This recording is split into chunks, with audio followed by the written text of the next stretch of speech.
Well, good morning, everyone. Thomas Montgomery. It's a beautiful Wednesday morning. Today is October 22nd, 2025. We normally get together every weekday at 8 o'clock Central. This week it's Monday, today, Wednesday, and Friday, just because we're so active in interviewing new staff people that has pulled us away from some of the morning Zooms. And that kind of ties into our topic today. So let's get started with the general overview. We'll get into the specific message, and if you have any questions, comments, concerns, go ahead and type it into the Q&A.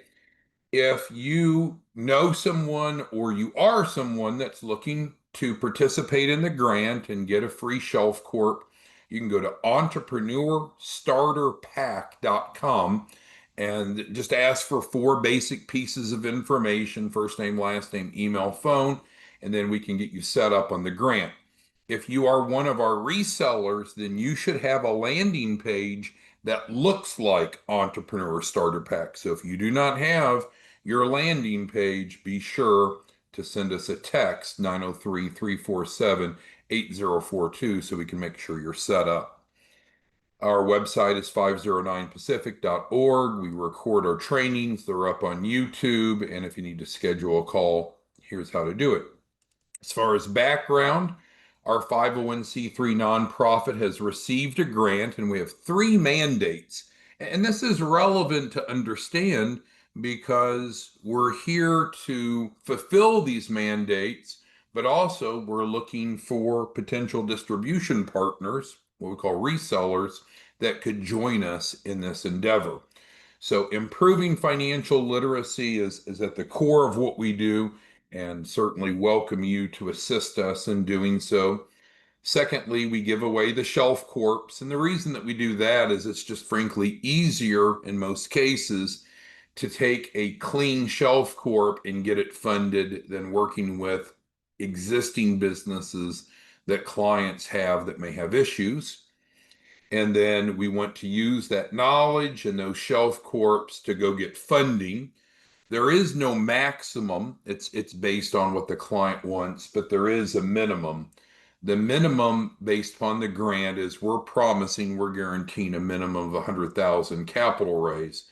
So we would ask clients to agree to raise at least 100,000. But we work with them on whatever their capital raise goals are, what their uses of funds. And so this is the minimum, not the maximum. That's why the plus is there. All right, so with that being said, we have 626 of you on today. So we wanted to make some introductions. So we're growing as an organization. What is not the topic today is we have added a finance team.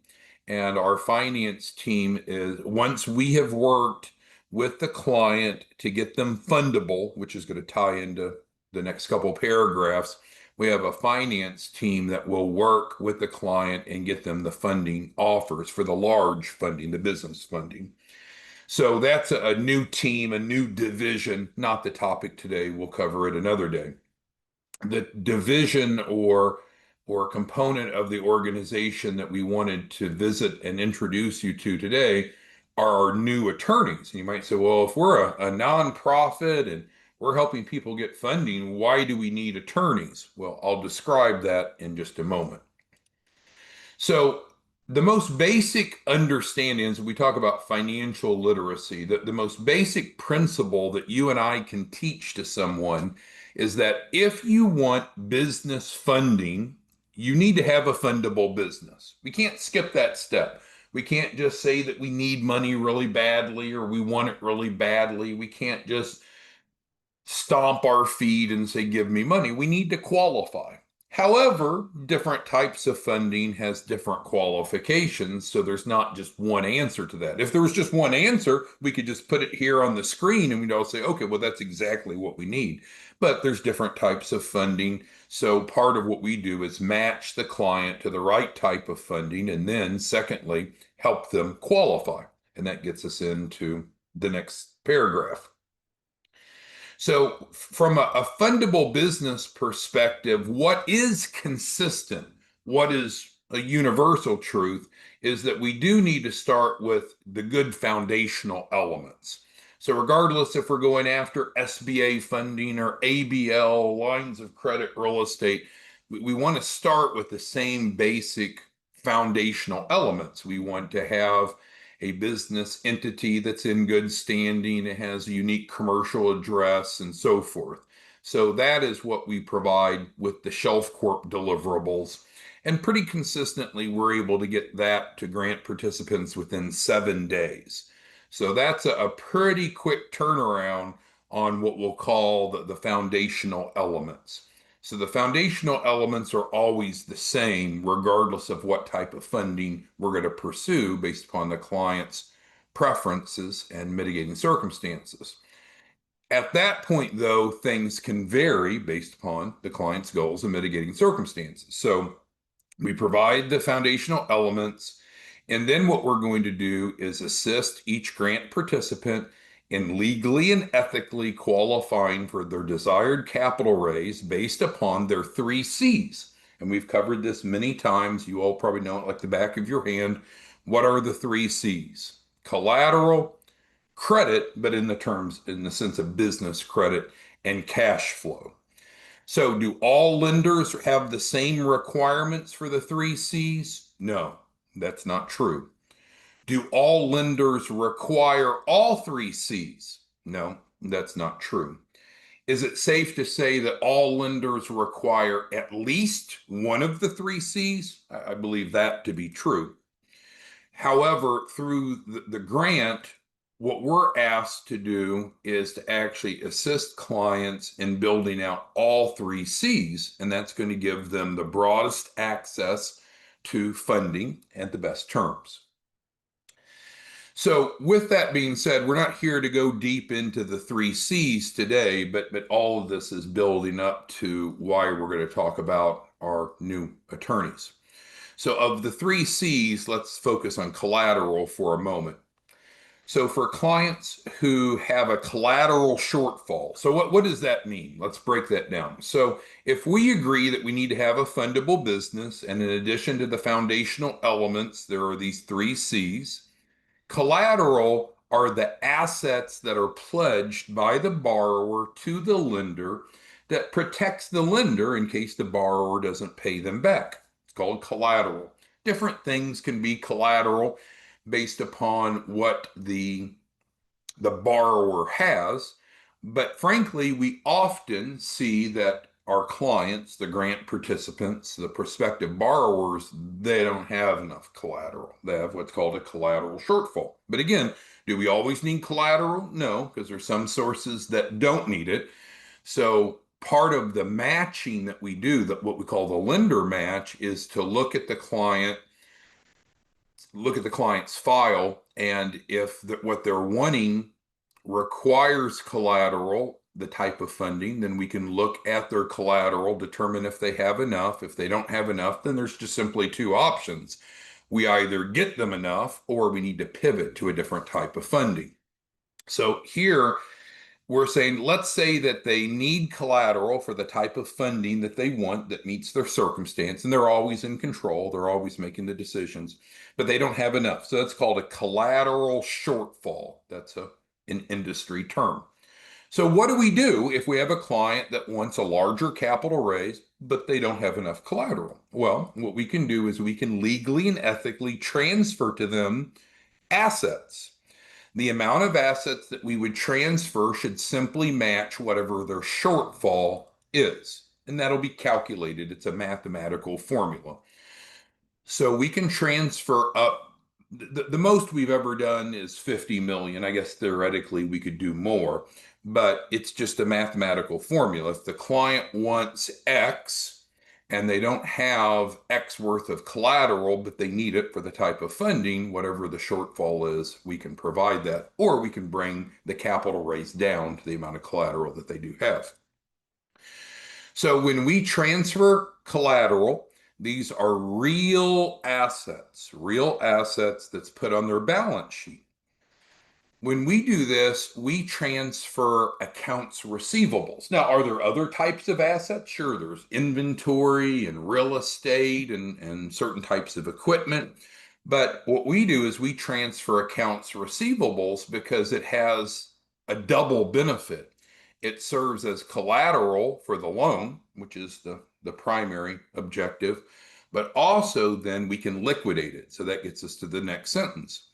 So additionally, since we are bonded, insured, and licensed as a collection agency, our legal team can actually work with the clients, the grant participants, to liquidate the AR. I was having a conversation with one of our distribution partners yesterday, and he couldn't get his head around it. He's a smart guy, but he just couldn't get his head around it. What does that mean? Well, so let's just do a simple formula. Client wants a $50 million loan. I know it's a big number, but I'm just going to use nice round numbers. Client wants $50 million loan. The type of funding they want requires collateral. They don't have it. So we're going to provide that. We're going to resolve the collateral shortfall. We're going to transfer to them really 50 million of assets in the form of accounts receivables. Goes on their balance sheets. Now they have the collateral. So we can proceed with the loan. In addition to that, not in lieu of that, not instead of that, in addition to that, then we can go liquidate that AR. And that's really powerful, right? Because if it's real, it's collectible, which it is real, it is collectible. So our team can go collect that. And what does that do for the grant participant, for the client?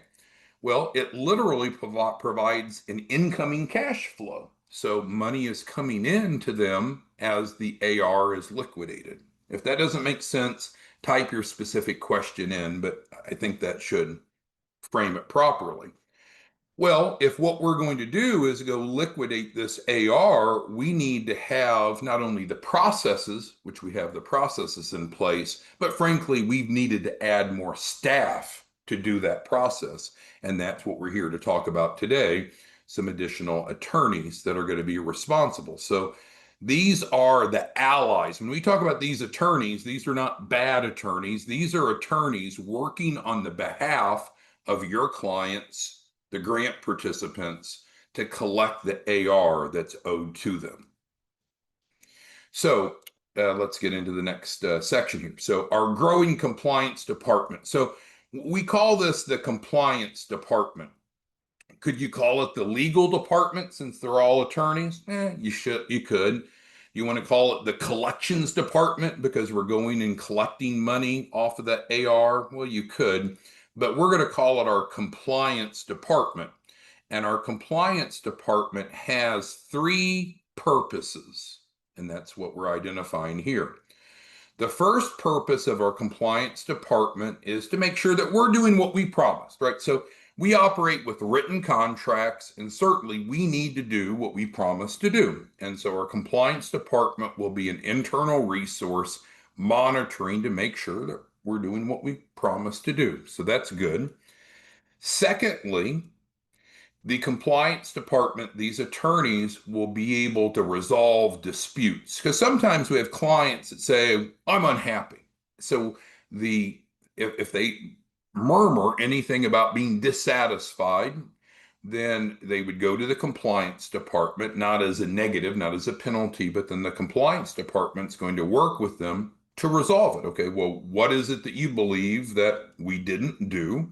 And we need to do it if we didn't do something.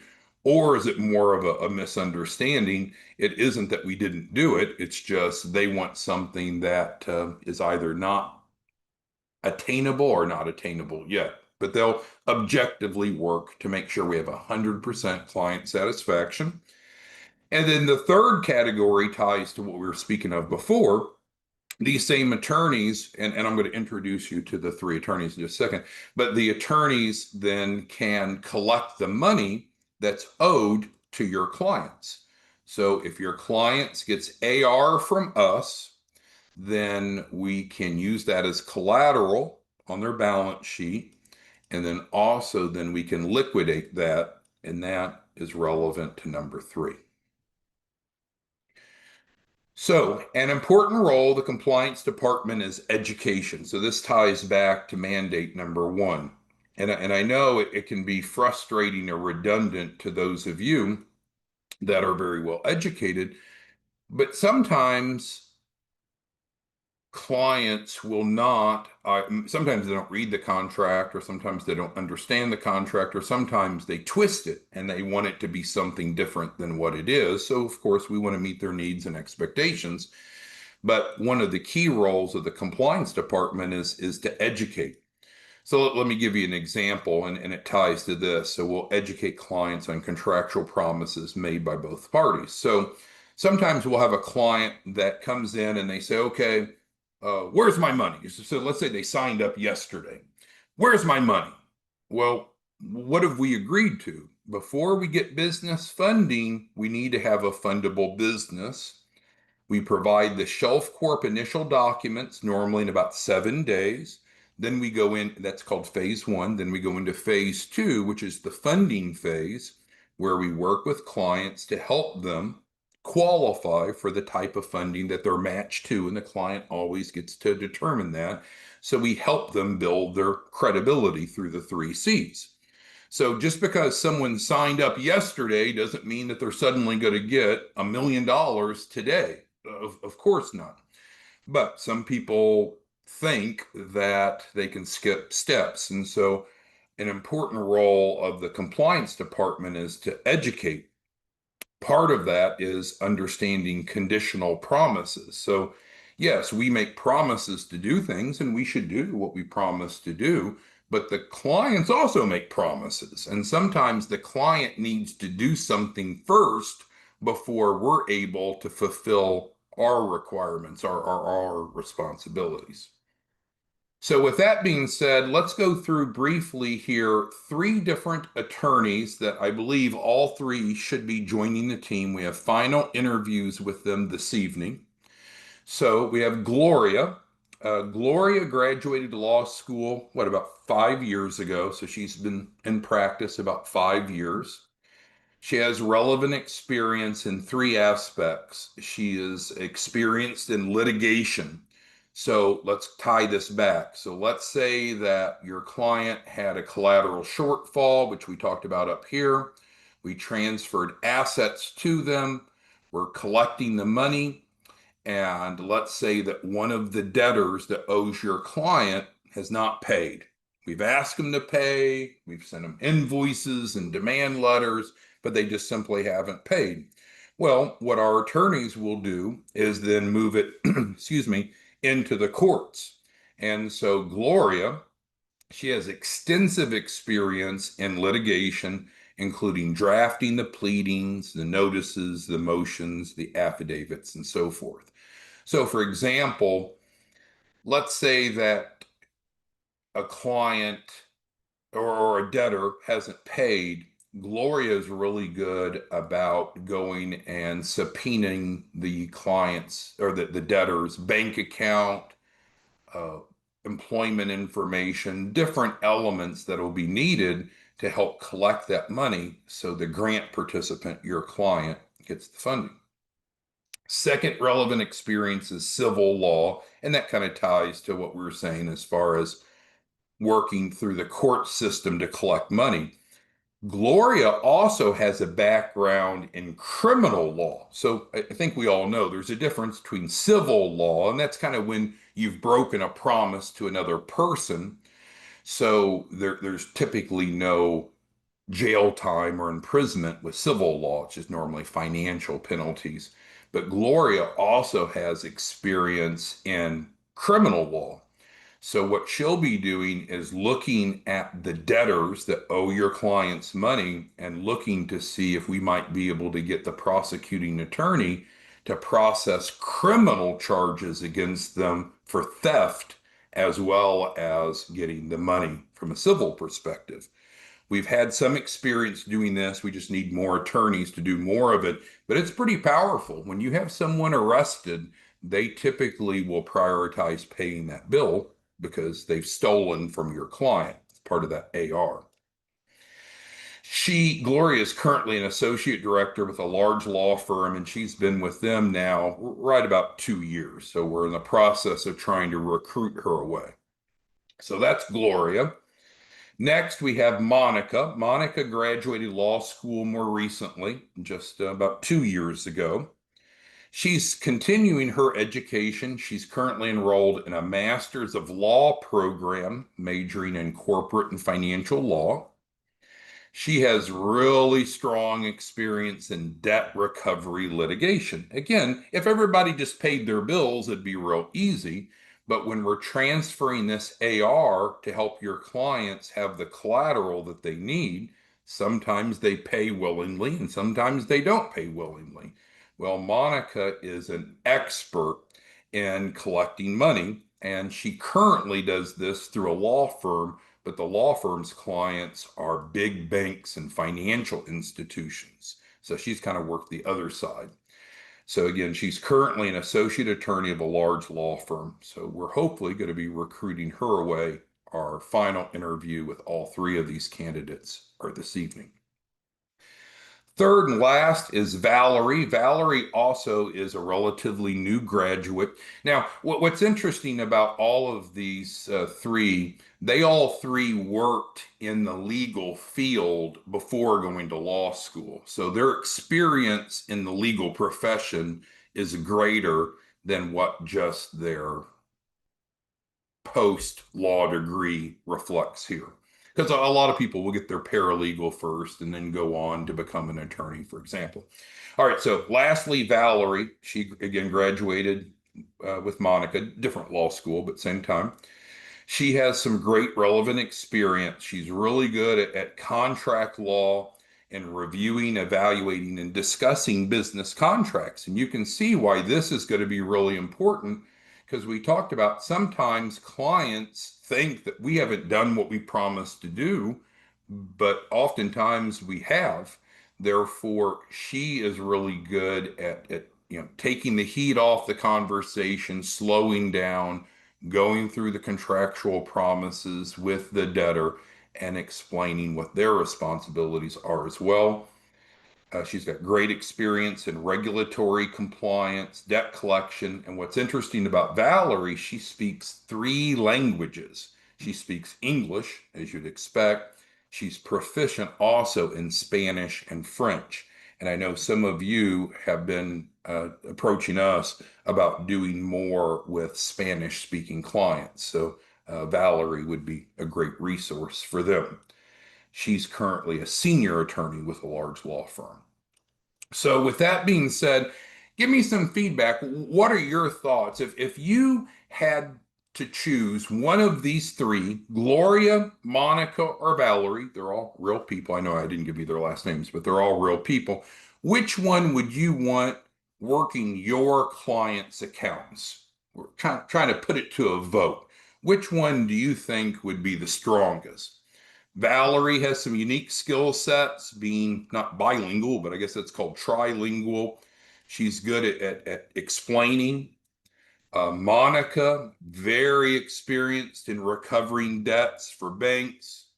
And Gloria, she's just a fucking hound dog. She's going to try to get the money, but she's going to also try to get them imprisoned because that's a very legally and ethically, but that's a very successful way to collect money for your clients. So curious as you look at these three, if you could choose which one of these attorneys, and when we hire attorneys, they're always full time. So these are not like part time working with us and doing other things on the side. They would always be full time with us. So they're very expensive, right? To hire an attorney that has this type of experience is a significant financial investment on our part. Our goal is to add 2 attorneys per month over the next 12 months. So we end up at 20 to 25 attorneys and one of the largest law firms in the area. All right, so we've kind of uncovered a couple different things. First of which is we appreciate you all. You all are our resellers, and you're the reason we're growing so quickly. You're doing an amazing job of getting out there and educating and giving away shelf corps and bringing clients into the system. On a typical day right now, and it varies by day, but on a typical day, we have about 100 new contracted clients per day. That's an average day. It could be as little as 50, could be up closer to 200, but we're at about 100 new clients a day. So we obviously need to build our team to be able to handle this. And then also we're opening branch offices, which really isn't the scope of what we're discussing today. Branch offices is a higher level of involvement than resellers, but I don't want to muddy the water. So we have our new finance team that went live yesterday. We have a number of clients that's going using our finance team now to get their business funding. So that's working well. Land metric, let's see if he's on today. No, he's not on. But for example, he's scheduled to meet with our finance team, I think at 2:30 this afternoon. So they're really good.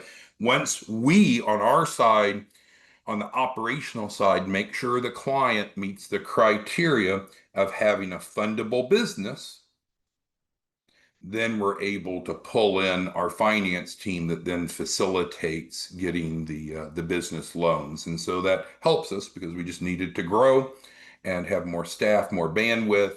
And then secondly, from a compliance department, as I mentioned, they serve three different roles. All right, Johnny is at, no, it wasn't. Yeah, it was Johnny. Sorry. Johnny was asking about the liquidation of the AR. So the liquidation of the AR, of course, is predicated off of the debtor paying, because that's where the money comes from. The AR is what's owed. So we have good processes, good systems in place, but to be frank with you, we needed to add more staff, more people power. I was going to say manpower, but we'll make it gender neutral, more people power. So we could really benefit from having all 2025 attorneys starting right away, but that's too much too soon. So we're going to, as I mentioned, start adding one, two, three a month. We'll see how many of these we hire after tonight's final interviews to continue to ramp it up. Obviously, the more attorneys we have, the more aggressive we can be, the more court cases we can schedule, book, and so we're continuing to grow to become one of the largest attorney-based collection firms in the nation. But in terms of the time frame to collect the AR, the answer is until the debtor pays. Hopefully they'll pay right away because they owe the money, but sometimes they do and sometimes they don't. What we can do with Gloria, Monica, Valerie, and others as we continue to grow our team of attorneys is give the debtors the option to pay voluntarily, or we're going to make them pay involuntarily. And that sounds mean, but these are debts that's owed to your clients. We need to get your clients paid. Johnny also mentioned about the late fees, and Johnny's right. One of the tools that our attorneys use is the motivation to get the debtors to pay now rather than delaying it. Because when the debtor delays paying your client, not only are they going to incur more attorney's fees and collection costs and court costs, that continues to go up as time goes along, but also then the debtor is encouraging a late fee of $50 a day. That's $1,500 a month. So we want legally and ethically to motivate the debtors to pay. So what? So your clients get the money that they deserve. That's what this is all about. How we can better help your clients. Rod asked, how are the attorneys paid? Well, we pay the attorneys a salary plus some performance metrics, which I'll keep discreet. So, the average attorney is going to make between $250,000 and $500,000 a year. That's industry norm. They're going to be motivated to collect that money because that's the key. It's called KPI. The key performance index or indicator is money collected. So they are paid actually by the debtor. So Rod's asking, like, let's say he has a client and his client gets the AR and now we're liquidating it. He's kind of asking, well, does his client have to pay the legal team, the compliance team? No.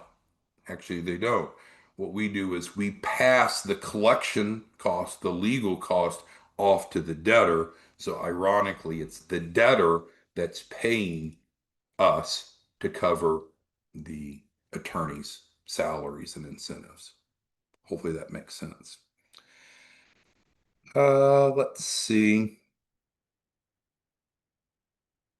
I think we covered most of it. Of the survey that we did, most the top vote getter was Valerie, and I guess Valerie was most popular with you all because of the educational component. And I don't disagree with the value of that, but at some point the debtor needs to pay, right? So they need to understand, and hopefully they do because they should have read the contract initially. But I think you may underestimate Gloria's power because I'm telling you, we've had many instances where the police were there picking up the debtor. We were prosecuting for theft, which is a criminal offense, and they're calling. If they're allowed to keep their cell phone in the back of the patrol car, they're usually calling our attorneys, our collection team, to make good on it. So hopefully we'll get all three or at least two of the three on. Again, our final round interviews are this evening's. So, with that being said, hopefully this gives you an understanding of how we're continuing to build our infrastructure to support you as our resellers and support our growth. We'll talk about the finance team in more detail on a different session. No Zoom tomorrow because we're going to continue to work on our staffing in the morning, but we will be back Friday morning, and then we should be on a normal basis going forward starting next week. Thanks, everyone. Just text us. Best way to reach us if you have a specific question is text us so we can help you. 903-347-8042, or of course, schedule one-on-one. Thanks, everyone. See you back Friday morning. Have a great day. Appreciate your time. Feedback. Bye-bye.